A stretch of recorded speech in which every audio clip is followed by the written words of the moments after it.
کہ ولید بن مغیرہ ایک شخص ہے، اس کے بارے میں یہ آیت نازل ہوئی۔ پیغمبر صلی اللہ علیہ وسلم کی باتیں سن کر اس کے دل میں کچھ ڈر پیدا ہوا کہ بھائی آخرت کا اتنا خطرناک عذاب ہوگا، کفر کی اتنی بڑی سزا ہوگی، لہذا مجھے اسلام قبول کرنا چاہیے۔ تھوڑا سا اسلام کی طرف جھکا، لیکن ایک دوسرا کافر اس کو کہنے لگا، اس کا ساتھی، کہ کیا کر رہا ہے، اسلام قبول کرنے والا ہے تو اگر کفر کی وجہ سے جہنم میں جل بھی جائے گا تو اس سزا کو میں اپنے ذمے لے لوں گا، مگر شرط یہ ہے کہ تو مجھے اتنی رقم دے، اتنی دولت دے دے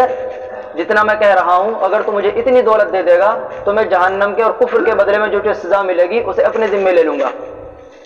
تو اس نے وعدہ پکا کر لیا ولید بن مغیرہ نے کہ ٹھیک ہے میں تجھے اتنا مال دے دوں گا، لیکن یہ کفر کا عذاب تو اپنے اوپر جھیل لینا، اسلام قبول نہیں کروں گا۔ پھر اس نے جتنی رقم طے ہوئی تھی کچھ قسطوں وار اس کو ادا کر دی، کچھ رقم ادا نہیں کی، آدھی رقم کے قریب رہ گئی۔ تو جب آدھی رقم رہ گئی ولید بن مغیرہ کے ذمے تو کہنے لگا اب میں نہیں دوں گا، اب میرے پاس کوئی پیسے ویسے نہیں ہے، اب اس نے انکار کر دیا۔ تو جب اس آدمی نے کہا، یعنی ذمہ لینے والے نے، کہ میں تیرا عذاب اپنے اوپر جھیل لوں گا تو مجھے اتنے پیسے دے دے، تو اللہ تبارک و تعالیٰ کی جو ان دونوں کے درمیان گفتگو ہو رہی تھی اس کے بارے میں اللہ تعالیٰ نے یہ آیت نازل فرمائی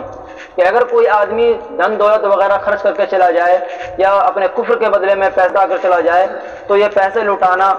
یہ زمین جائیداد خرچ کرنا اس کو کوئی بھی نفع نہیں دے گا، اور ایک دوسرے کا بوجھ کوئی بھی نہیں اٹھا سکے گا، ایک آدمی دوسرے کا بوجھ مرنے کے بعد نہیں اٹھا سکے گا۔ کیا آپ نے دیکھا اس آدمی کو جس نے منہ موڑ لیا، وہ آتا قلیلا واکدا، اور دیا تھوڑا سا اور پھر بخیلت کی۔ عنده علم الغیب فهو یرا، کیا اس کے پاس غیب کے خزانے ہیں جن کو وہ دیکھ رہا ہو؟ یعنی اس کو معلوم ہے کہ وہ جہنم میں نہیں جلے گا، غیب کا پتہ ہے اس کو؟ ہرگز نہیں۔